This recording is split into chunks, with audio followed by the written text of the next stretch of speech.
Hello friends, welcome to डिक्ट classes. मैं कुलदीप सिंह आप सबका स्वागत करता हूं। और ये लेक्चर हमारा रहेगा एयर पोल्यूशन का, और ये लास्ट लेक्चर है। चाहे 20 मिनट का बने, चाहे आधे घंटे का बने, चाहे 40 मिनट का। एयर पोल्यूशन का टॉपिक जो हम यहाँ खत्म कर देंगे।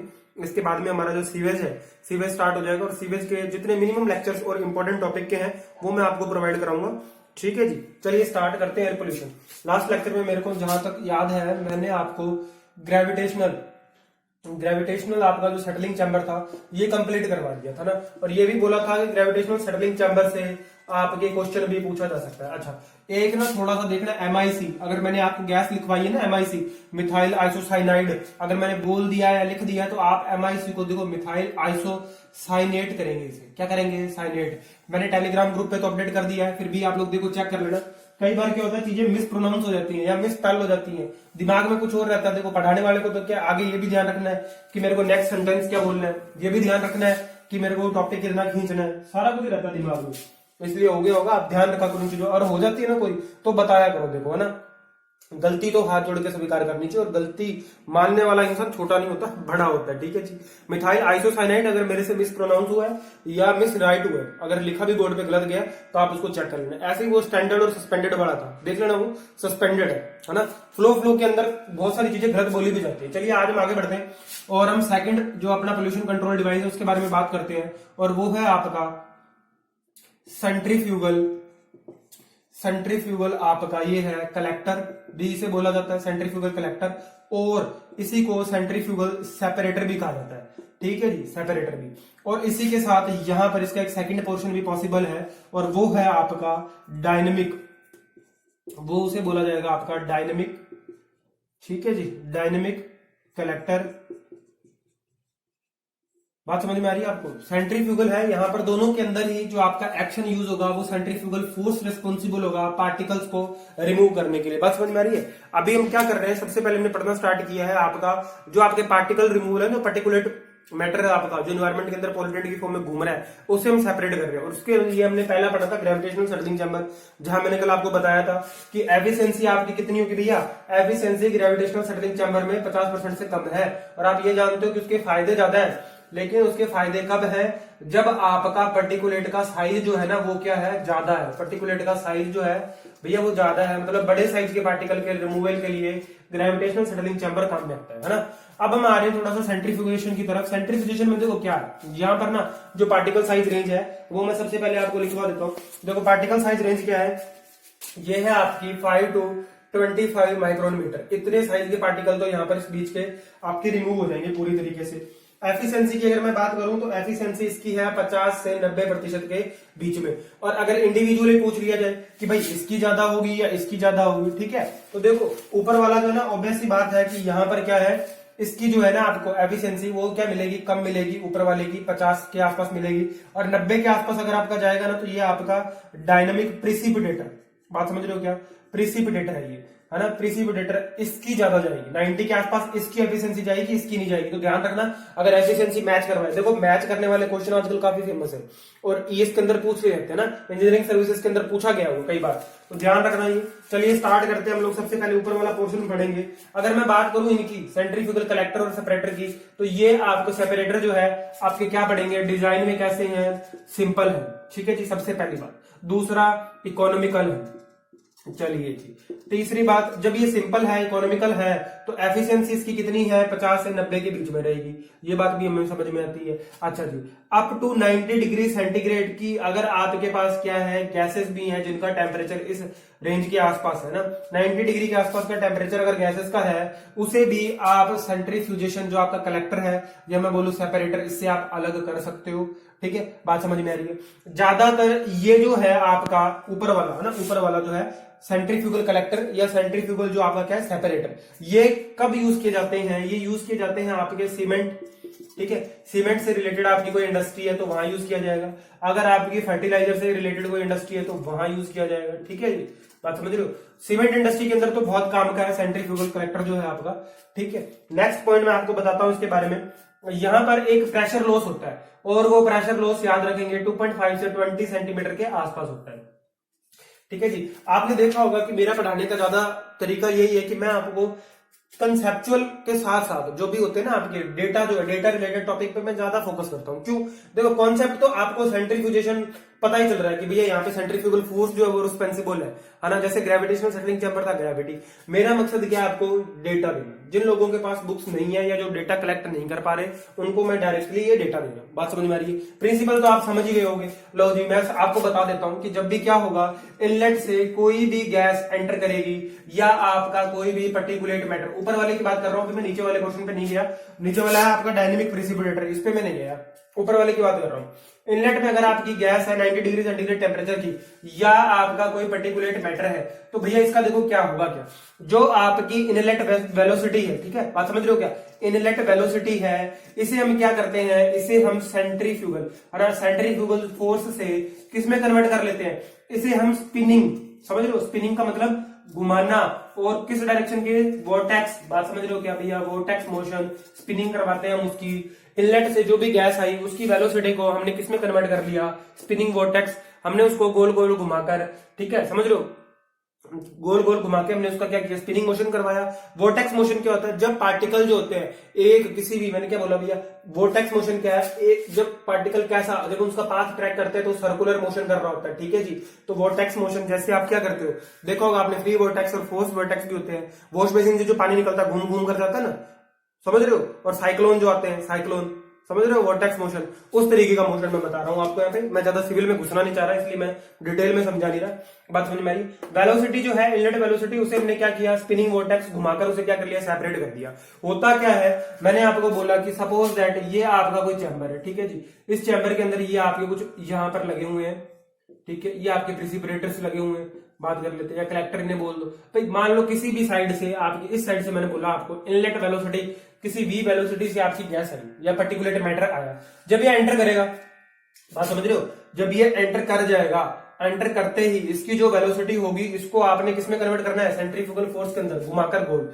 और जैसे ही ये यहाँ पर गोल गोल घूमेगा, तो ये क्या होता है, या तो चैम्बर की दीवारों से टकराएगा या फिर चैम्बर के बॉटम से टकराएगा। भैया क्लोज चैम्बर है, बात समझ रहे हो क्या?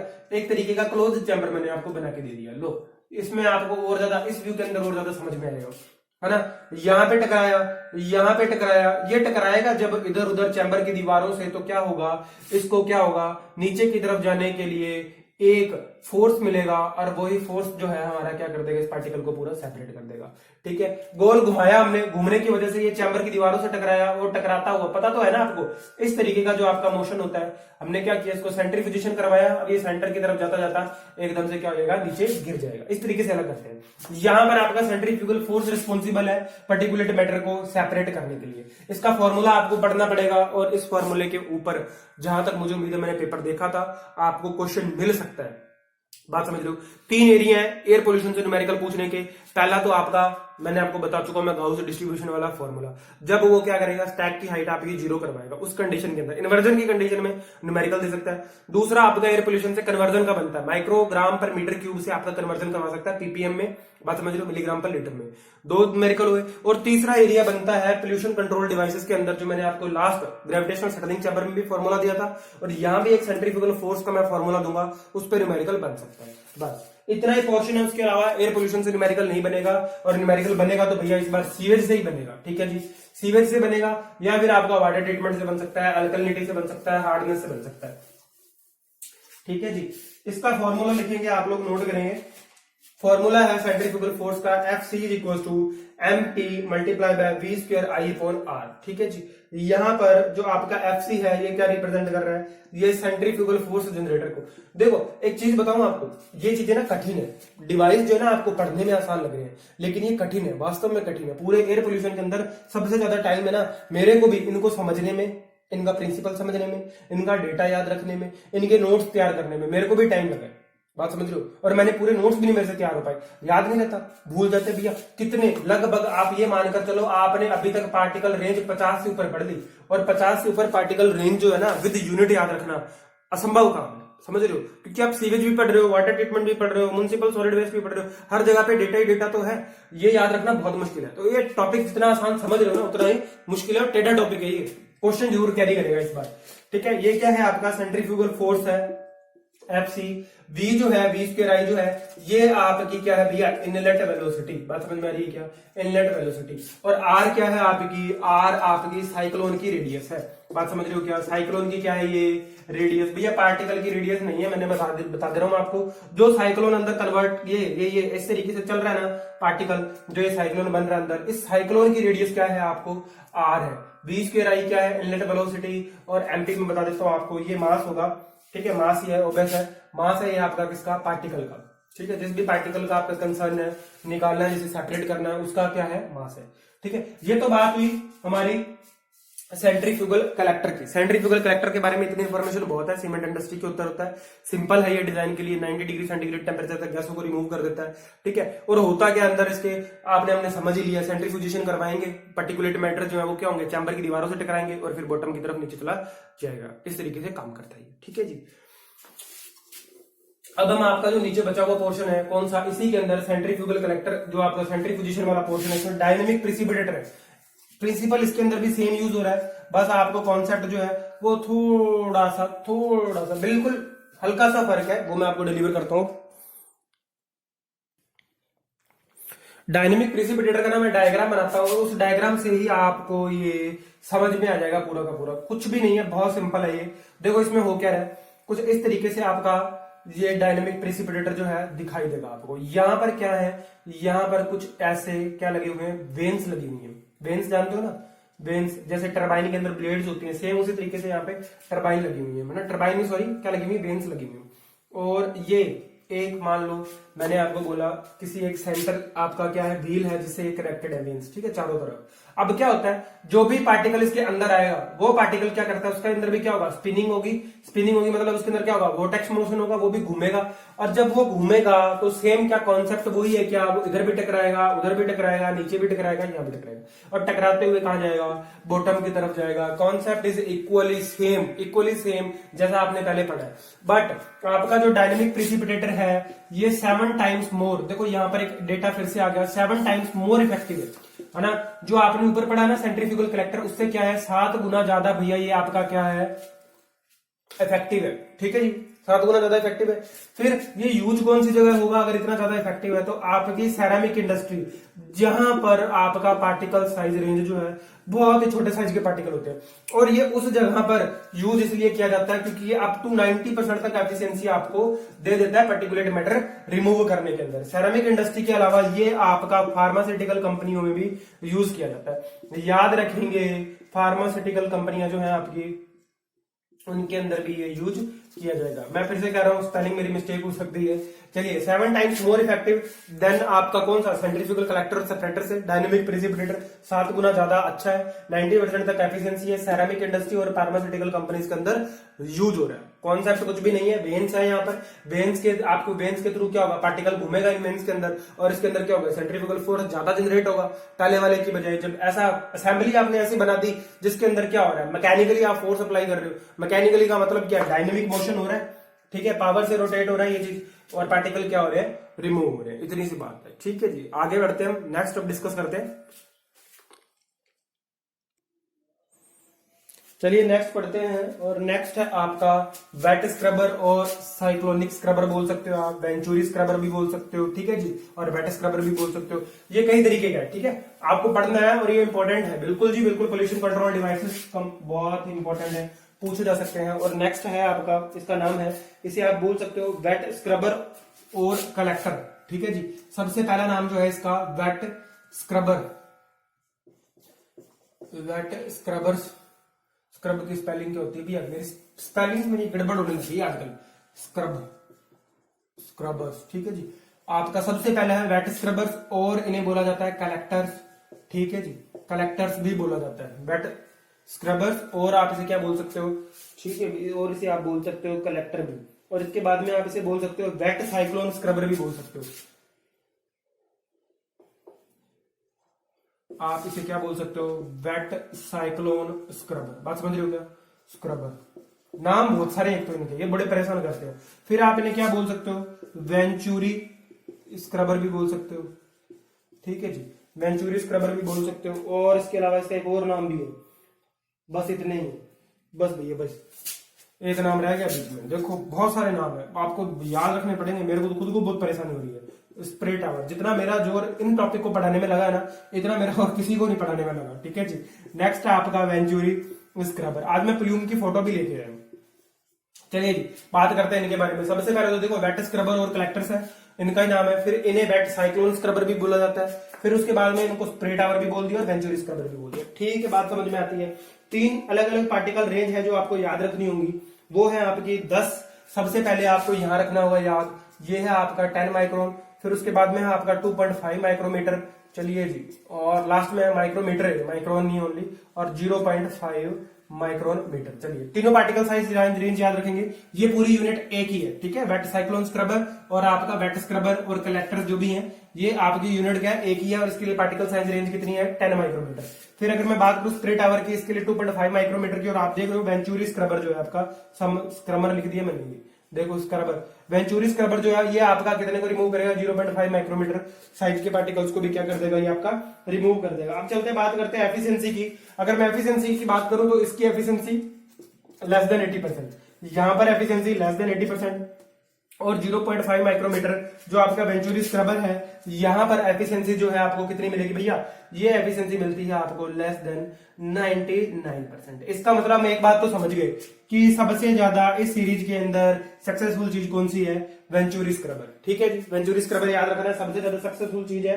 अब आपको मैं अगर बात बताऊं तो यहां पर बात ऐसी है आपकी कि जितने भी आपके यूनिट्स है ना, उनके अंदर से आपका स्प्रे टावर और आपका वेंचुरी स्क्रबर, ये दो चीजें जो है ना, ये आपकी गैसियस पोल्यूटेंट, बात समझ रहे हो क्या, आपके गैसियस पोल्यूटेंट, और साथ में क्या करेगा ये, पहला तो ये, और दूसरा आपका पार्टिकुलेट, जितना भी, बात समझ रहे हो, पार्टिकुलेट मैटर जो है वो भी, और आपके गैसेस पोल्यूटेंट जो है, पोल्यूटेंट जो है, उन दोनों को क्या करेंगे, रिमूव करेंगे भैया, स्प्रे टावर और वेंचुरी स्क्रबर। इसके बाद में अगर मैं बात करूं तो यहां पर आप कोरोसिव गैसेस को भी कलेक्ट कर सकते हो, बात समझ रहे हो, कोरोसिव गैसेस को भी क्या कर सकते हो, कलेक्ट कर सकते हो। चलिए जी, यहां पर आप हॉट, जो आपकी हॉट गैसेस होती है ना, उनका टेम्परेचर क्या कर दिया जाता है, डाउन कर दिया जाता है, ठंडा कर दिया जाता है। क्यों कर दिया जाता है बताऊंगा आगे में, पानी डाला जाता है इसलिए ठंडे हो जाते हैं वो।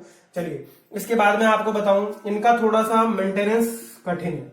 मेंटेनेंस आप अगर क्या कर रहे हो, अगर आप कोरोसिव गैसेस भी कलेक्ट कर रहे हो तो आपको मेंटेनेंस करना क्या पड़ जाता है भैया, महंगा पड़ जाता है। ठीक है जी, महंगा बोले तो आपको ये क्या पड़ता है, अनइकोनॉमिकल पड़ता है। ठीक है भैया, फायदे भी तो है, फायदे देखो आपको क्या क्या दे रहा है, गैसेस पोल्यूटेंट भी हटा दिया उसने, पार्टिकुलेट मैटर भी हटा दिया, कोरोसिव गैसेस भी यहाँ पे रिमूव कर दी, इतना काम कर रहा है तो मेंटेनेंस तो लगेगा भैया, सर्विस तो मांगेगी चीज, बात समझ रहे हो, ये बात है यहाँ पर, ये बात आपको समझ में आई।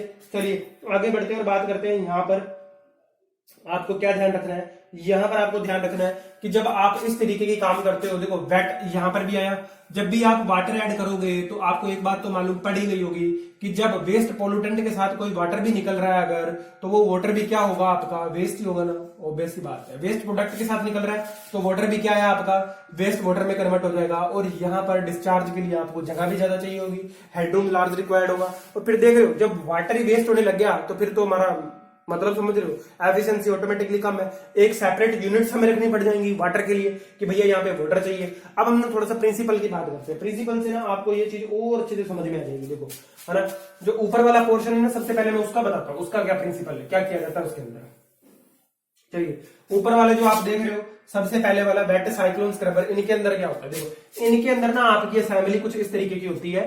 देखो यहां से क्या होगा, डर्टी गैस जो है आपकी एंटर होगी, बात समझ रहे हो, और यहां पर एक बना हुआ है, यहां पर आपका जो वेस्ट वाटर है ना वो निकलेगा। अब आप कहोगे सर वाटर तो इसके अंदर ऑलरेडी होगा कहीं ना कहीं से, यहां से एक असेंबली बनी हुई है, यहां पर क्या होते हैं आपके इस तरीके के आपके क्या लगे हुए हैं, ये गेज वगैरह लगे हुए हैं, समझ रहे हो, जिनसे, या फिर मैं यूं कहूंगी ट्रिकल करने वाला एक होता है ना आपका छोटा सा अपरेटस होता है, ट्रिकल करता है जिससे पानी धीरे धीरे निकलता है, ये वो चीजें है ना। यहाँ से क्या होता है, पानी की फुहारें पड़ती रहती हैं, ठीक है, समझ रहे हो, बिल्कुल छोटे छोटे मॉलिक्यूल्स के अंदर वाटर की जो है यहाँ पे फुहार पड़ती रहेगी। बात समझ रहे हो क्या क्या हो रहा है, हो ये रहा है कि आपकी जैसे ही डर्टी गैस इन करेगी, देखो इधर से जैसे भी आपकी डर्टी गैस इन करी, हमने ऊपर से पानी छोड़ दिया, जैसे ही आपने पानी छोड़ा जो आपकी गैसेस है वो क्या हो गई, पानी की वजह से। ये पानी भी देखो एक ना, बात समझ रहे हो, बहुत ही आपकी क्या है, माइन्यूट वाटर के मॉलिक्यूल्स है ना, बिल्कुल बारीक छोटे छोटे, बिल्कुल है ना।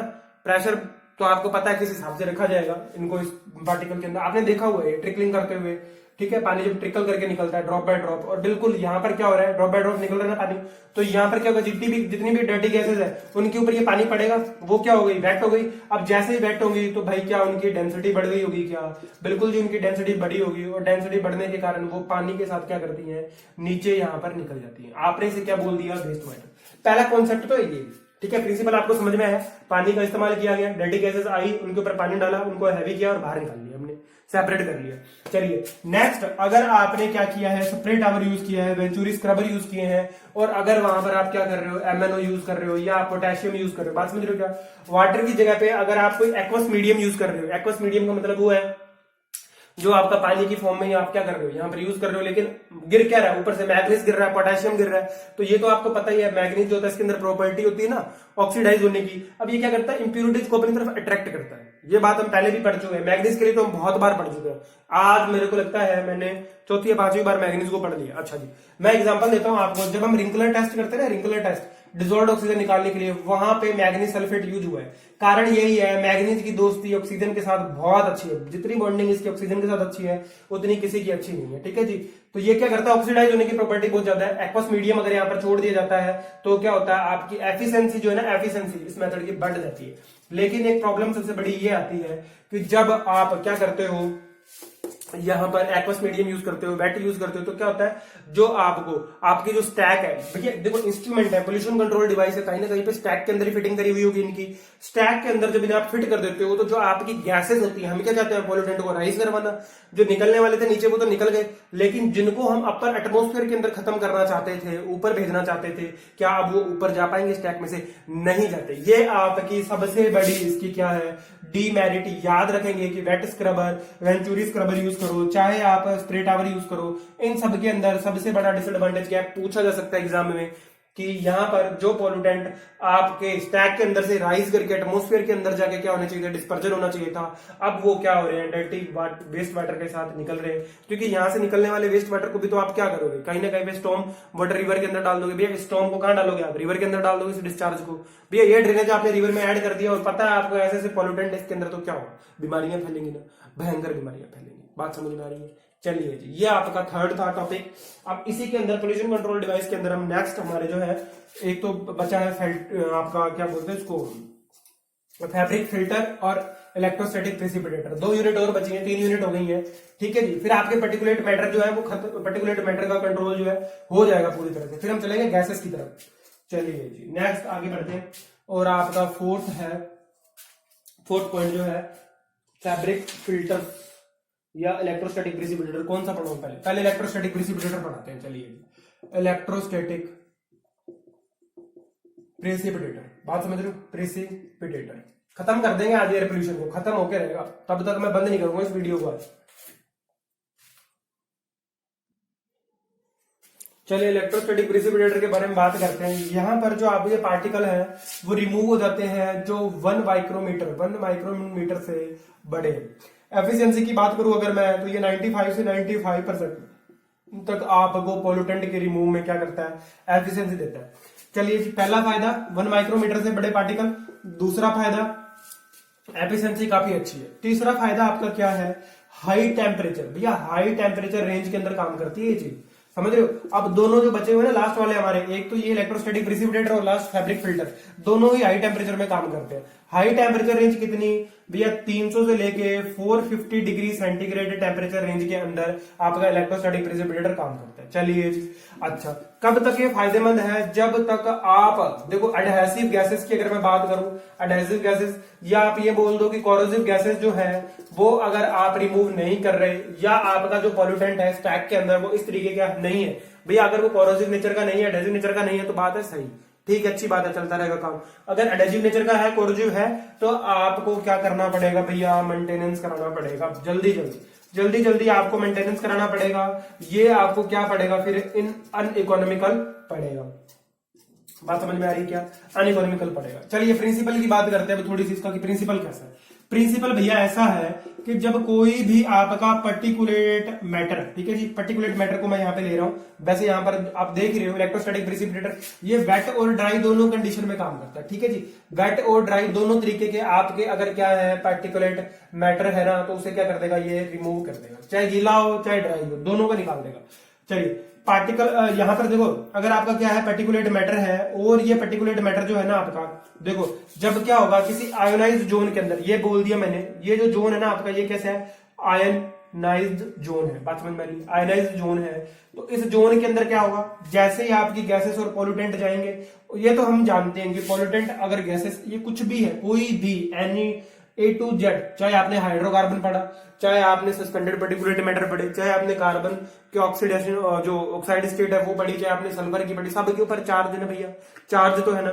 जब ये आयोनाइज जोन के अंदर आएंगे तो आप इनके ऊपर क्या करते हो, इलेक्ट्रॉनिक फोर्स जनरेट करते हो। अगर मैं इस इलेक्ट्रॉनिक फोर्स को क्या बोल दूं कि आपने उनके ऊपर क्या किया, चार्ज लगा दिया, एक करंट दे दिया उनको, और ये जो करंट था उसने क्या कर दिया, आयोनाइज जोन के अंदर से जब पार्टिकल पास हुआ, एक इलेक्ट्रॉनिक फोर्स लगा, एक आयोनाइज आपने क्या किया, जोन क्रिएट किया, यहाँ पर चार्ज दिया, और जैसे ही यहाँ पर जो इम्प्यूरिटीज है ना आपकी भैया, इम्प्यूरिटीज है ना, इम्प्यूरिटीज क्या होंगी, जैसे ही आपकी चार्ज होंगी तो इनके अंदर क्या आ जाएगी, स्पीड आ जाएगी, वेलोसिटी बढ़ जाएगी। अब ये क्या करती हैं, वेलोसिटी के कारण क्या करेंगी, यहाँ पर कलेक्ट हो जाएंगी एक जगह पर, जहां पर आपका क्या होगा, पूरा का पूरा पोर्शन जो है कलेक्ट करने के लिए बना हुआ है, ठीक है। असेंबली बोर्ड पे बना पाना थोड़ा सा मुश्किल है क्योंकि 3D के अंदर है, ठीक है, बात समझ में आ रही है, 3D के अंदर बनता है। बस आप कॉन्सेप्ट इतना याद रखो, पर्टिकुलेट मैटर क्या होगा, जब आपका आयोनाइज जोन के अंदर से पास करेगा तो इलेक्ट्रिकली क्या हो जाएगा, वो चार्ज हो जाएगा, और चार्ज होने की वजह से उसको हमने क्या कर लिया, सेपरेट कर लिया। मैकेनिज्म क्या है, सिंपल सा, चार्ज पार्टिकल जो होंगे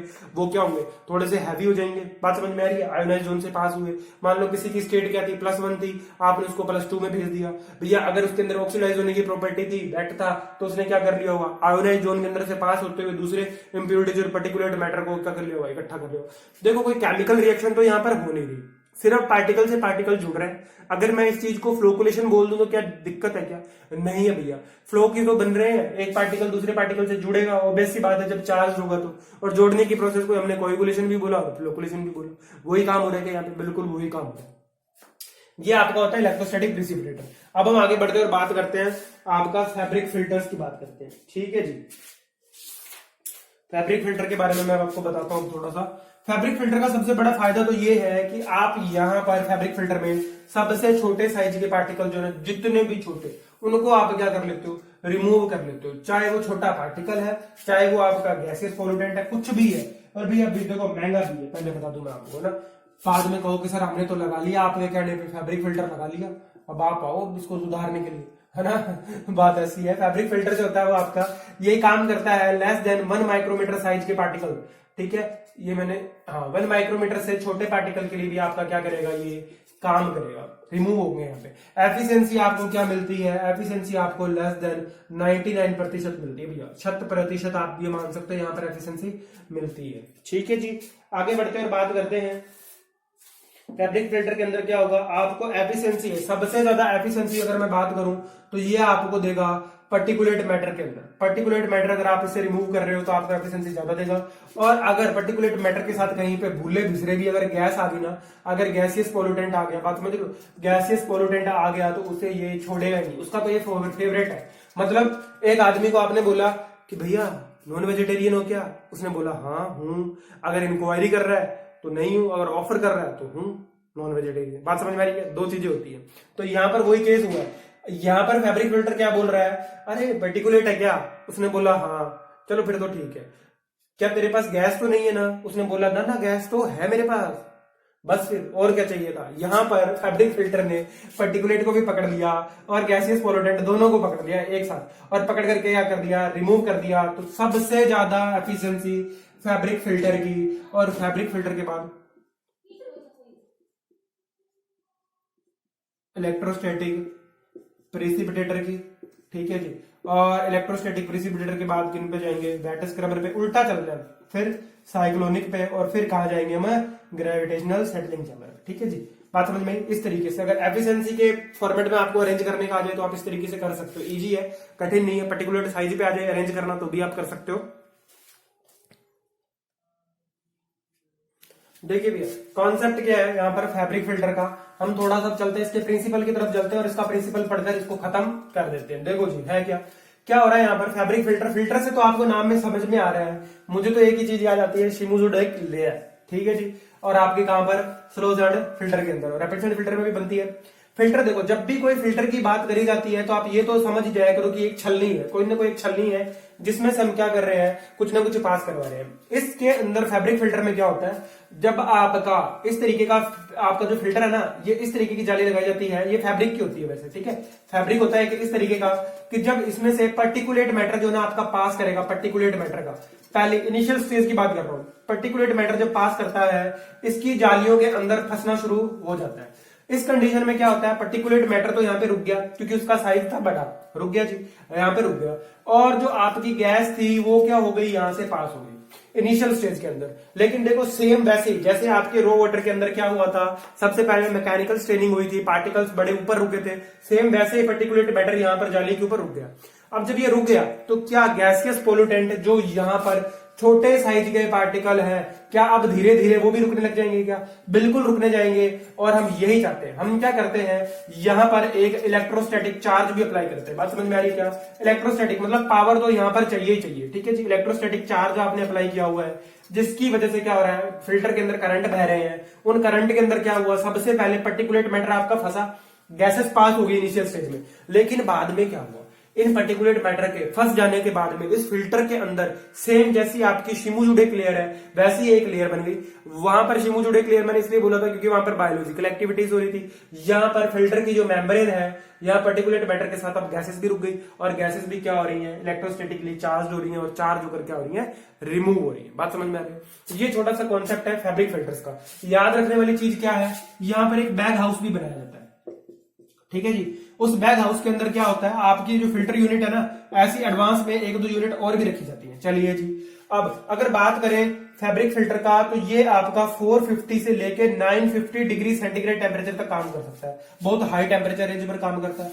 सबसे ज्यादा अगर आप कहेंगे कि फायदे किसके हैं तो फैब्रिक फिल्टर के आपको फायदे हैं, क्योंकि देखो पर्टिकुलेट मैटर को भी रिमूव कर रहा है, गैसेस पोल्यूटेंट्स को भी रिमूव कर रहा है। बात समझ में आ रही है। इलेक्ट्रोस्टैटिक चार्ज अप्लाई किया आपने, एक मेम्ब्रेन बन गई, उस मेम्ब्रेन पे सारा कुछ आकर क्या हो रहा है, अटैच हो रहा है और क्या हो रहा है, सेपरेट हो रहा है, निकलता चला जा रहा है। ये आपका पूरा का पूरा यहां तक आपने स्टडी कर लिया पर्टिकुलेट मैटर का रिमूवल। इसके आगे जो है गैसेस पोल्यूटेंट्स, उसके अंदर बहुत कम कॉन्सेप्ट है, ठीक है, वो भी मैं आपको लिखवा देता हूँ, नोट डाउन करवा देता हूँ। ज्यादा कठिन कॉन्सेप्ट नहीं है, सिंपल सा कॉन्सेप्ट है, ठीक है। कॉन्सेप्ट के बारे में वैसे भी आप अब तो पढ़ ही चुके हो, एडजरप्शन भी पढ़ चुके हो, ऑब्जर्वेशन भी पढ़ चुके हो, फिर भी मैं नोट डाउन करवा देता हूं क्योंकि हो सकता है कई बार क्या होता है, कई बार पूछ लिया जाता है, ठीक है, पूछ लिया जाता है तो हम उसे छोड़ेंगे नहीं। चलिए जी, अब हम करते हैं रिमूवल ऑफ गैसियस पोल्यूटेंट, ठीक है जी, गैसियस पोल्यूटेंट। और गैसियस पोल्यूटेंट का रिमूवल ज्यादातर करने की जरूरत पड़ेगी कहां पर, ये आपको जरूरत पड़ेगी इंडस्ट्री के अंदर। इंडस्ट्री के अंदर आपको ये रिमूव करने पड़ेंगे। पहला प्रिंसिपल जो है वो आपका है एडजरप्शन का। चलिए जी, एडजरप्शन भी हो सकता है गैसेस पोल्यूटेंट को रिमूव करने के लिए। सेकंड प्रिंसिपल जो आपका है एडजरप्शन के बाद में अगर मैं बात करूं तो ये है आपका ऑब्जरप्शन का। ऑब्जरप्शन भी आ गया। कोई तीसरी चीज बची है तो वो भी बता दो। वो भी है, तीसरी भी है यहाँ पर, वो है कंबस्टन और इंसिनरेटर इक्विपमेंट, ठीक है जी। कंबस्टन और इंसिनरेटर भी बोला जाता है, ठीक है, इंसिनरेटर। देखो जो आप कैटालिटिक कन्वर्टर आप पढ़ चुके होंगे, नहीं पढ़ा तो मैं पढ़ाऊंगा आपको। देखो यहाँ पर सिर्फ यही पढ़ाऊंगा, इनकी ज्यादा जरूरत नहीं है, कॉन्सेप्ट है छोटा सा।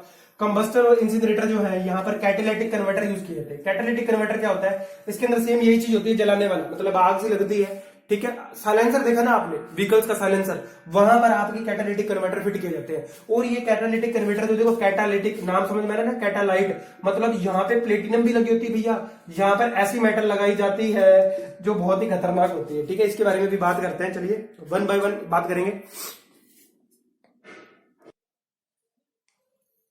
चलिए जी, सबसे पहले हम बात करते हैं आपकी ऑब्जर्वेशन यूनिट्स, ठीक है। ऑब्जर्वेशन यूनिट से स्टार्ट करेंगे और तीनों को पढ़ेंगे हम पॉइंट बाय पॉइंट, जैसे भी है।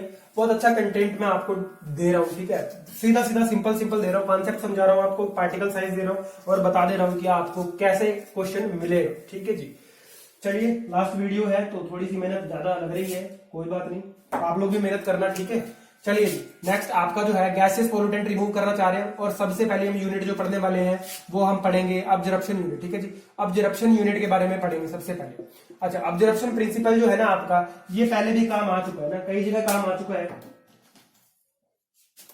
ठीक है, ऑब्जर्प्शन के अंदर आप क्या करोगे, ऑब्जर्प्शन में आपको याद ये रखना है कि ऑब्जर्प्शन आपका तब कामयाब है जब आप क्या कर रहे हो, स्प्रे टावर यूज कर रहे हो, बात समझ रहे हो, स्प्रे टावर आप यूज कर रहे हो, या आप क्या यूज कर रहे हो, वेंचुरी स्क्रबर। ये दोनों चीजें आप पीछे पढ़ के आ चुके हो। ठीक है, पिछले टॉपिक में हमने डिस्कस किया है वेंचुरी स्क्रबर। अच्छा, इन दोनों के अलावा देखो और भी होते हैं, अगर मैं बताऊं आपको, बात करूं, पैक्ड टावर्स भी होते हैं। ठीक है, पैक्ड टावर भी होते हैं, प्लेट टावर भी होते हैं, ये सारे के सारे होते हैं और गैसेस पोल्यूटेंट को रिमूव करते हैं। इन सब में प्रिंसिपल क्या लगता है आपका, ऑब्जर्प्शन प्रिंसिपल लगता है। अच्छा जी, अगर मैं बात करूं स्प्रे टावर की, टावर जो होता है ना, इसकी एफिशिएंसी तो क्या है भैया, एफिशिएंसी तो ज्यादा है ना, किससे, स्क्रबर से टावर की एफिशिएंसी ज्यादा है, लेकिन आपका जो टावर है ना, ये क्या हो जाता है, बार बार क्लॉग हो जाता है। क्लॉग होने का मतलब क्या है, क्लॉग्ड का मतलब क्या है, क्लॉग क्यों हुआ भैया, जो आपके पर्टिकुलेट मैटर है ना, मैं बात करूं अगर पर्टिकुलेट मैटर की, आपका जो पर्टिकुलेट मैटर है वो क्या करता है, यहां पर आके फंस जाता है। फंसेगा वो क्या करता है, कोई भी आपकी अगर फिल्टर यूनिट लगी हुई है बीच में किसी भी जगह पे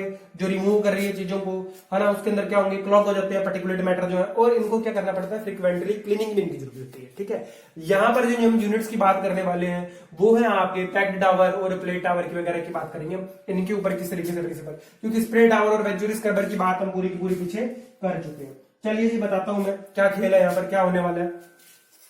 देखो, जो आपका प्लेट टावर है ना, मैं इसका एग्जांपल लेता हूँ, प्लेट टावर डिस्कस करते हैं थोड़ा सा। प्लेट टावर के अंदर कॉन्सेप्ट क्या होता है, देखो, मैं अगर आपको एक ऐसी यूनिट बनाकर दिखाऊं, मैं बोलूं कि भैया लोग किसी जगह से मैंने क्या किया, पोल्यूटेंट जो है, गैसियस पोल्यूटेंट जो है ना वो ऐड किए, मान लो ना, गैसियस पोल्यूटेंट निकालने अपने को, इन पोल्यूटेंट को मैंने क्या करवाया, ऐड करवाया, है ना, और किस फॉर्म में होंगे, ये डर्टी गैस की फॉर्म में होंगे, एंटर किए। चलिए जी, एंटर कर गए। अब मैंने क्या किया, ऊपर से वाटर ऐड करवाया, और ये वाटर जो होगा स्प्रे की फॉर्म में होगा। ठीक है, स्प्रे की फॉर्म में जब आप वाटर ऐड करवाते हो तो जो आपकी इंप्यूरिटीज, भैया गैसियस पोल्यूटेंट के अंदर जो आपकी इंप्यूरिटीज है ना, और वो वाटर के साथ अगर क्या कर सकती हैं, कोलैबोरेट कर सकती हैं, मतलब रिएक्ट कर सकती हैं ना, बात समझ रहे हो आप, रिएक्ट कर सकती हैं, कोलैबोरेट कर सकती हैं वाटर के साथ, तो वो क्या होती है, मिक्स होकर, भैया मिक्स हो जाएंगी। कोलैबोरेट होने का मतलब यहाँ पर मिक्सचर बना लेंगी, क्या अपना मिक्सर बना लेंगी, और यहाँ पर रिमूव होती है। अच्छा जी, क्या यहाँ पर ड्राई और वेट दोनों का हो सकता है, क्या खेल दोनों का हो सकता है, ड्राई और वेट दोनों रिमूव कर सकते हो।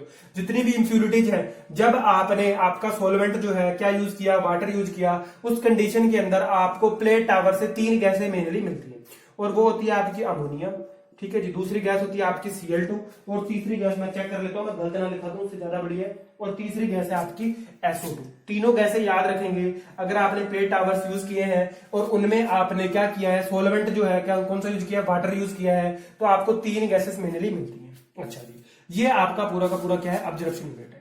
याद रखेंगे, अगर आप सॉल्वेंट बदल देते हो, चेंज कर देते हो ना, देखो सॉल्वेंट वाटर की जगह आपने, मैंने आपको पिछले में भी बताया था कि आप एक जगह पे मैंने बताया था MnO भी यूज करते हो, कई जगह पोटेशियम भी यूज करते हो, तो इस तरीके से अगर आप यहाँ पे सॉल्वेंट चेंज करोगे तो ऑब्वियस सी बात है जो आपको फाइनल गैसेस मिल रही हैं वो कुछ अलग मिलेंगी, जो आपकी एफिशिएंसी है वो भी क्या इफेक्ट होगी, क्या बिल्कुल इफेक्ट होगी। ये कॉन्सेप्ट होता है आपका ऑब्जर्प्शन यूनिट्स का। ठीक है, इतनी डिटेल बहुत है, बस आपको समझ में आ जाए, प्रिंसिपल समझ में आ जाए। मेन चीज जो स्टार मार्क करने लायक पॉइंट है वो आपका है जब आपने क्या किया, वाटर यूज किया, ठीक है जी, as a solvent water use किया, तो गैसेस कौन सी बन गई भैया, गैसेस बन गई आपकी अमोनिया, क्लोरीन और SO2। चलिए नेक्स्ट पॉइंट पर चलते हैं, और नेक्स्ट आपकी यूनिट है एडजर्प्शन। अच्छा, एडजर्प्शन के बारे में ना आप लोग जानते हो, ज्यादा मेरे को बताने की जरूरत है, पूछो क्यों, क्योंकि जो आपने आरओ देखा ना, आरओ के अंदर आपने देखा होगा, कई बार कहते हैं ना इसका कार्बन चेंज करने वाला है, कार्बन चेंज करने वाला है, वहां पर होता क्या है, आपका एक कार्बन लगा हुआ होता है ना, कार्बन लगा हुआ होता है ना, कार्बन में आपको ये भी पता है कि ऑब्जर्प्शन की क्षमता होती है, यहां पर भी कार्बन का यूज हो रहा है। ठीक है जी, यहां पर भी सेम कॉन्सेप्ट है, आप कार्बन को लगाओगे, उसकी ऑब्जर्प्शन की, एडजर्प्शन की क्षमता है, ऑब्जर्प्शन नहीं, मैं गलत बोल रहा हूं, एडजर्प्शन की क्षमता है, वो एडजर्व करेगा दूसरे पर्टिकुलेट मैटर्स को, खुद के अंदर समाहित कर लेगा, और फिर उसे क्या कर लिया जाता है, रिमूव कर लिया जाता है, फिर दूसरी लगा दी जाती है। सिंपल कॉन्सेप्ट जैसा कि आप पहले पढ़ते हुए आ रहे हो। ठीक है जी, थोड़ी डिटेल में बात करते हैं एब्जॉर्प्शन के बारे में। देखो यहाँ पर होता क्या है, आपकी अलग अलग बैड रखी हुई होती है, ठीक है, अलग अलग बैड होती है, और उन बैड के ऊपर से आपके जो गैसियस जो है ना, आपकी डर्टी गैस जो आ रही है, गैसियस पोल्यूटेंट जो है, उनको पास करवाया जाता है। यहां पर क्या होगा, अगर आपने क्या किया, ये जो आपकी बेड है किसकी बनाई, एक्टिवेटेड कार्बन की बनाई। भैया एक्टिवेटेड कार्बन की अगर आपने क्या किया, बेड बना दी, और इस बेड से आपने गैस को पास करवाने की कोशिश की, तो सबसे बड़ा लॉस पता है क्या आपका, कि एक्टिवेटेड कार्बन पार्टिकल को रिमूव करने से पहले क्या कर लेता है, जो भी अगर आपका गैस के साथ क्या है, वाटर का मॉलिक्यूल है, उसके साथ रिएक्ट कर लेता है। तो हमारे लिए तो क्या हो गया, नुकसान हो गया ना। अगर आपने गैसेस पॉल्यूटेंट को रिमूव करने की कोशिश की और उसमें क्या आ गया, वाटर, तो आपकी जो एब्जॉर्प्शन यूनिट है ना, देखो जो ये बेड है, इस बेड पे क्या होगा, वाटर सबसे पहले आकर रिएक्ट करेगा। जब वाटर यहाँ पे चिपक गया तो क्या एफिशिएंसी पे बाहर नहीं पड़ा, क्या बिल्कुल जी, आपकी एफिशिएंसी जो है वो क्या हो जाती है, डिक्रीज हो जाती है। तो सबसे पहले जब भी आपने क्या किया, एक्टिवेटेड कार्बन की एब्जॉर्प्शन बेड बनाई है, तो आपको वाटर को खत्म करना होगा। अगर पॉल्यूटेंट के साथ पानी आ रहा है तो पानी को खत्म करना होगा। और पानी को खत्म कैसे करते हैं, टेम्परेचर से। बात समझ में आ रही है। अगर आप टेम्परेचर इंक्रीज कर दोगे, उस कंडीशन में आपका वाटर जो होगा वो किसमें कन्वर्ट हो जाएगा, वेपर में कन्वर्ट हो जाएगा और पहले रिमूव हो जाएगा। चलिए जी, एक्टिवेटेड कार्बन को किया मैंने साफ। अब देखो, अगर आपको क्या करना है, अगर पर्टिकुलर किसी एक, मान लो आपने, आप पीछे पड़ गए कि मेरे को तो भैया पॉल्यूटेंट में से हाइड्रोकार्बन को निकालना है। अब हाइड्रोकार्बन को निकालना था, आपने बोला कि लैड को निकालना है, तो यहां पर जो आप बेड यूज कर रहे हो, कभी आपको भैया ये सिलिका की बेड यूज करनी पड़ेगी, कभी आपको यहाँ पर एल्यूमिना की बेड यूज करनी पड़ेगी। और जब आप ऐसी अलग अलग बेड यूज करते हो तो क्या आपको खर्चा पड़ता है, बिल्कुल खर्चा पड़ता है। देखो जैसे एल्यूमिना की बेड है, ये 500 डिग्री सेंटीग्रेड के आसपास खत्म हो जाती है अपने आप। अगर हाई टेम्परेचर होगा, स्टैक के अंदर हाई टेम्परेचर होगा, तो आपकी जो एल्यूमिना की बेड है ये अपने आप मॉडरेटली टेम्परेचर पे कर जाती है, खत्म हो जाती है, डिस्ट्रॉय हो जाती है। सिलिका की बेड, ये भी भैया इसकी भी तो रेंज है ना, सबका मेल्टिंग पॉइंट होता है 450 से 600 के बीच में, ये भी खत्म हो जाती है। जब आपकी बेड ही खत्म होने लग गई हाई टेम्परेचर पर, तो क्या आप पॉल्यूटेंट को खत्म कर पाओगे क्या ये एक टिकाऊ मेथड है क्या? बिल्कुल जी, ये टिकाऊ नहीं है, ये सस्टेनेबल मेथड नहीं है, ये आपका ड्यूरेबल भी नहीं है। बात समझ रहे हो ना? तो ये अनड्यूरेबल है, नॉन ड्यूरेबल बोल लो आप इसको, नॉन ड्यूरेबल है, अनइकोनॉमिकल है, खर्चा भी ज्यादा पड़ता है और हाई टेम्परेचर पे सस्टेन भी नहीं करता। ये चार बातें आपको याद रखनी है एब्जॉर्प्शन यूनिट के अंदर। ठीक है जी। पीछे मैंने आपको बताया था, वहां पे आप गैसेस रिमूव करके अमोनिया, क्लोरीन और SO2, यहां पर अगर आप इस तरीके की गैसेस को रिमूव करना चाहते हो तो आपको ये जो आपकी बेड होती है, ठीक है, जो एब्जॉर्प्शन बेड आपने लगाई है, इनको चेंज करना पड़ेगा, जो कि हाई टेम्परेचर पे ऑलरेडी बर्न हो जाती है। आगे बढ़ते हैं और हम बात करते हैं कंबस्टन, लास्ट प्रोसेस है।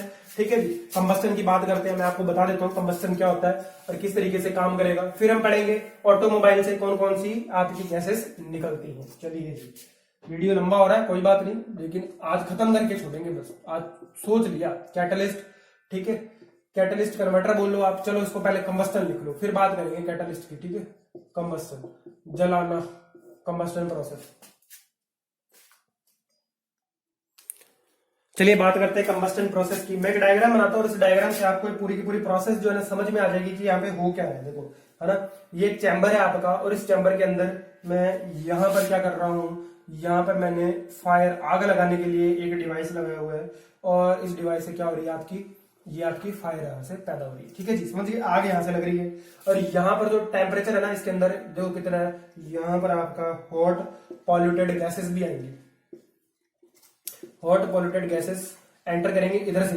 ठीक है, और इधर से आपने क्या किया है, एयर भी इधर से आएगी, बात समझ रहे हो, एयर इधर से आएगी और आपकी डर्टी फॉल, जो डर्टी है फॉल गैसेस है, वो भी इधर से एंटर करेंगे और टेम्परेचर बहुत हाई रहेगा यहाँ पर 315 से 480 डिग्री सेंटीग्रेड। भैया 44 डिग्री सेंटीग्रेड टेम्परेचर पे तो कई बार रोटी सीख जाती है, बात समझ रहे हो। और रोटी को फुलाने के लिए टेम्परेचर चाहिए होता है 90 डिग्री सेंटीग्रेड से ऊपर। और जो आपके वेपर लगती है ना, कई बार रोटी फूली हुई होती है उसके अंदर से, वो स्पेसिफिक हीट के कारण आपकी उंगली जलती है। चलो छोड़ो, वो थोड़ा बेसिक कॉन्सेप्ट थे, है ना, वो मैंने आपको बताना शुरू कर दिए थे। चलिए जी, यहाँ पर आपका क्या है, कैटलिस्ट फिट हुआ हुआ है, कैटलिस्ट। ठीक है जी, कैटलिस्ट फिट किया हुआ है इस जगह पर और यहाँ पर क्या होगी, क्लीन गैस पास होगी। बात समझ रहे हो, पूरा डायग्राम आपको समझा देगा कि प्रोसेस हो क्या रही है। यहाँ पर 420 डिग्री सेंटीग्रेड से 600 डिग्री सेंटीग्रेड तक टेम्परेचर है। ठीक है, बात करते हैं और समझते हैं क्या प्रोसेस है यहाँ पे। देखो, नाम तो देखो आपको समझ में आ ही जाएगी, कंबस्टन है, मतलब यहाँ पे जला रहे हैं, इतना हाई टेम्परेचर में काम कर रहे हैं। मैं आपको बताता हूँ, जैसे आपने बात करी ना हाइड्रोकार्बन की, देखो हाइड्रोकार्बन जो है ना, ये हो गया आपकी कार्बन मोनोऑक्साइड हो गई, ये ऐसे पोल्यूटेंट है जिनको आप इजिली क्या कर सकते हो, जला सकते हो। या तो आप क्या कर सकते हो, इनको आफ्टर बर्न, बाद में भी इनको बर्न कर सकते हो, या इनको आपको एज ए पोल्यूटेंट अगर आपने कैच कर लिया तो आप इनको पहले भी जला सकते हो। इनका बहुत फायदा है। आसानी से जल जाते हैं, इनका ज्यादा टेम्परेचर नहीं चाहिए होता जलाने के लिए। चलिए यहाँ पर क्या प्रोसेस होती है कंबस्टन के अंदर, मैं आपको बताता हूँ। जब भी आपकी फॉल गैस इस टेम्परेचर पे पास करती है तो क्या होता है, उसे अंदर लाया जाता है हाई टेम्परेचर पे। यहाँ पर क्या लगा होता है, कैटालिस्ट लगा होता है। और ये जो कैटालिस्ट होता है ये क्या होता है, खुद भैया खुद, मैं क्या कह रहा हूँ, खुद ये केमिकली चेंज नहीं होगा, खुद कोई काम नहीं करेगा। खुद कह रहा है मैं तो पार्टिसिपेट ही नहीं कर रहा इस पूरी की पूरी प्रोसेस के अंदर, ठीक है जी, पूरी प्रोसेस में मैं तो पार्टिसिपेट ही नहीं कर रहा। अब होगा क्या, जब ये पूरी प्रोसेस के अंदर पार्टिसिपेट नहीं कर रहा, ठीक है, पार्टिसिपेट का मतलब इन द सेंस कोई भी केमिकल चेंजेस खुद के ऊपर ये नहीं लेता, सिर्फ और सिर्फ जो आने वाली गैस है उसके अंदर क्या करेगा, उसकी ऑक्सीडेशन स्टेज जो है ना, आपकी ऑक्सीडेशन स्टेज उसको चेंज कर देता है। ऑक्सीडेशन स्टेज को चेंज कर दिया, उसको केमिकली क्या कर दिया, चेंज कर दिया, लेकिन खुद चेंज नहीं हुए। कैटालिस्ट समझ में आया? हिंदी वीडियो वालों को मैं बता देता हूं, उत्प्रेरक। उत्प्रेरक स्वयं अभिक्रिया में भाग न लेकर अभिक्रिया की गति को मंद भी कर सकते हैं और तीव्र भी कर सकते हैं। ऐसा ही आपका कैटालिस्ट यहाँ पर फिट किया हुआ है। वो क्या करेगा, खुद अभिक्रिया के अंदर भाग नहीं लेगा, इस रिएक्शन के अंदर खुद पार्टिसिपेट नहीं करेगा, लेकिन अभी यहाँ पर जो केमिकल रिएक्शन हो रहे हैं, जो चल रहे हैं, आपकी जो फेज चेंज हो रही है पोल्यूटेंट की, उनको क्या कर देगा भैया, क्या स्पीड अप कर देगा, क्या बिल्कुल गति बढ़ा देगा। अब आप कहोगे सर ऐसे कौन से कैटलिस्ट आ गए, भैया बहुत महंगे कैटलिस्ट है। क्या फिट किया जाता है यहाँ पर, प्लेटिनम। और प्लेटिनम आप एक जगह और भी फिट कर चुके हो, टर्बिडिटी रोड में। चलिए दूसरा कौन सा है, दूसरा आपका है पैलोडियम, है ना, पैलोडियम। पैलोडियम हो सकता है मैं मिसप्रोनाउंस कर रहा हूं, पैलेडियम भी बोलते हैं इसको, पैलेडियम और प्लेटिनम पीपी पे है, दोनों के दोनों आपको याद रखना भैया। कैटलिस्ट प्लेटिनम और पैलेडियम दोनों फिट किए जाते हैं। ये क्या करते हैं, 425 से 600 डिग्री सेंटीग्रेड तक टेम्परेचर बढ़ा देते हैं, अभिक्रिया की गति को तेज कर देंगे, केमिकल रिएक्शन की स्पीड को बढ़ा दिया, है ना। अब क्या होंगे, जितने भी आपके क्या है पॉल्यूटेंट है, अगर वो इस टेम्परेचर पे बर्न होते हैं तो वो यहाँ पर जल जाएंगे। और जले हुए जो आपके पॉल्यूटेंट है, अगर यहाँ से हमें कोई काम की गैस मिल रही है, सपोज दैट मैंने आपको कहा कि यहाँ से आपको SO2 मिल गया, ठीक है जी, और SO2 गैस जो है इसे आप क्या कर सकते हो, as source of energy use कर सकते हो। और अमेरिका के अंदर ऐसा हो रहा है, जो आपके जो व्हीकल होते हैं ना, व्हीकल से जो SO2 का रिमूवल होता है, जो निकलती है ना, एग्जॉस्ट गैस जो है व्हीकलर एग्जॉस्ट से निकलती है, उसको यूज किया जा रहा है इलेक्ट्रिसिटी बनाने में, एनर्जी बनाने में, बहुत जगह यूज हो रही है। सेम यही काम यहाँ पर हो रहा है। कैटलिस्ट कन्वर्टर जो होते हैं, ये मैंने आपको बता दिया, दो ज्यादा, प्लेटिनम और पैलेडियम याद रखना है। अब पुराने टाइम के अंदर क्या होता था, जो आपका कैटालिटिक कन्वर्टर है ना, ये हाई टेम्परेचर रेंज पे ही काम करने वाला आता था, लेकिन अब जो है ना, अभी आपका एम्बिएंट टेम्परेचर पे भी काम करने वाले जो कैटालिटिक कन्वर्टर जो है वो आ चुके हैं। बात समझ रहे हो क्या, हाई पे भी काम कर रहे हैं, एम्बिएंट टेम्परेचर पे भी काम कर रहे हैं। और किस तरीके के पॉल्यूटेंट के लिए जहर का काम कर रहे हैं, मतलब सबसे ज्यादा साबित हो रहे हैं तो NOx भैया, CO और आपके SO2, इनको तो मतलब इनको अगर पता पड़ गया ना कहीं पे ये कुछ है मिल रहा है तो इसको तुरंत खत्म कर देंगे, ठीक है जी। ये आपके कैटालिस्ट कन्वर्टर थे। चलिए जी, इसके बाद में आपको थोड़ा सा एक पॉइंट और है, बस सिंपल सा एक पॉइंट है जो आपको सिर्फ डेटा से रिलेटेड है। ये मैं उम्मीद करता हूं आपको बहुत अच्छे से समझ में आया होगा प्रोसेस क्या है। और याद रखना कैटालिस्ट बना होता है प्लेटिनम और पैलेडियम का, दो जगह यूज किए जाते हैं।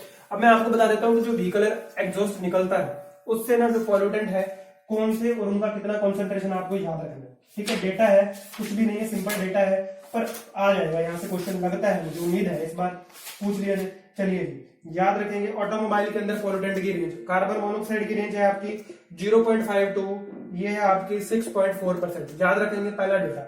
दूसरा याद रखेंगे हाइड्रोकार्बन की, भैया हाइड्रोकार्बन की रेंज है आपकी 300 to 1000 ppm। चलिए जी, और आपका जो थर्ड है वो क्या है, वो है आपका NOx, ऑक्साइड्स ऑफ नाइट्रेट, ठीक है जी, नाइट्रोजन के ऑक्साइड जो है, और इनकी लिमिट है 500 से लेके 3000 ppm तक, याद रखेंगे, इंपॉर्टेंट डेटा है।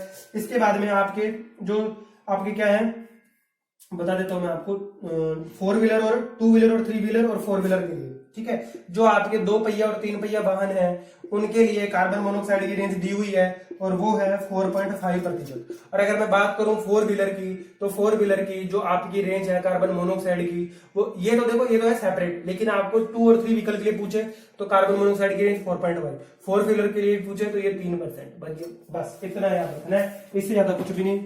मेरी तरफ से आपका एयर पोल्यूशन यहाँ पर कंप्लीट होता है। देखो ये जो लेक्चर है ना, इनको बनाने में बहुत मेहनत करी गई है, और आज के लेक्चर में आप भी नहीं इमेजिन कर सकते इतना डेटा पढ़ाना, कॉन्सेप्ट निकालना, चीजों को आसान करना। कैटालिस्टिक कन्वर्टर पहले मैंने खुद ने समझा कि हो क्या रहा है, क्या कर क्या रहा है, फिर आपको मैं समझा पाता हूँ, बात समझ में होगा। और फिर भी अगर कोई चीज मिस प्रोनाउंस हो जाती है या मिस राइट हो जाती है, ठीक है, आप उसे बताया जरूर करो। आपने बताया, मेरे को बहुत अच्छा लगा और मैंने अपडेट करा उस चीज को। देखो गलतियां तो सुधारने से सुधरती हैं, और 100 में से एक गलती तो हमेशा अलग होती है, और ऑब्वियस सी बात है मेरे से भी हुए, मैंने सुधारी है। ठीक है जी, चलिए ये पूरा आपको याद रखना है। और ये आपका टॉपिक है ऑटोमोबाइल, है ना। ऑटोमोबाइल सेक्टर के अंदर जो आपका क्या हो रहा है, एग्जॉस्ट निकल रहा है, उसके लिए ये लिमिट है। और 2 व्हीलर और 3 व्हीलर के लिए आप याद रखेंगे, ठीक है, कार्बन मोनोऑक्साइड की। और ये रेंज है 0.5 से आपकी 6.4 के बीच में जाती है ना। हाइड्रोकार्बन की 300 से 1000 ppm, और आपकी नाइट्रोजन के ऑक्साइड्स के लिए 500 से 3000 ppm। चलिए जी, ठीक है जी। अब ना इसका स्वाद तब आएगा जब आप पूरे के पूरे लेक्चर्स को यूटिलाइज करो, बार बार देखो, रिपीट कर दो। ठीक है, एयर पोल्यूशन यहाँ पर खत्म होता है, इससे ज्यादा नहीं पूछेगा, मैं आपको कंफर्म कह रहा हूँ। आपको मैंने 8 लेक्चर दे दिए और ये लास्ट लेक्चर है, इसके ज्यादा ना अगर कोई पूछ लेना, मैं बैठा हूँ। ठीक है, मैं एड्रेस बता दूंगा, वहां पे मेरे को आके आप पेपर दिखा देना। बिल्कुल इन्हीं लेक्चर्स के अंदर से ही एग्जाम में आपको क्वेश्चन मिलेगा, इनके ऊपर बेस्ड ही मिलेगा। न्यूमेरिकल मैं बता चुका हूं आपको, कन्वर्जन पूछ सकता है। फिर उसके बाद में अगर आपकी स्टैक की हाइट 0 कर दे तो आपका गॉसियन डिस्ट्रीब्यूशन पे न्यूमेरिकल आ सकता है। और तीसरा न्यूमेरिकल जो बनता है यहाँ पर, वो मैंने आपको बताया था, जो ग्रेविटेशनल सेंटरिंग चैम्बर है, वहां एक फॉर्मूला है। और दूसरा आपका साइक्लोनिक स्प्रेटर के अंदर था, वहां से पूछ सकता है। ठीक है जी, अब मैं अपने शब्दों को विराम देता हूँ। धन्यवाद।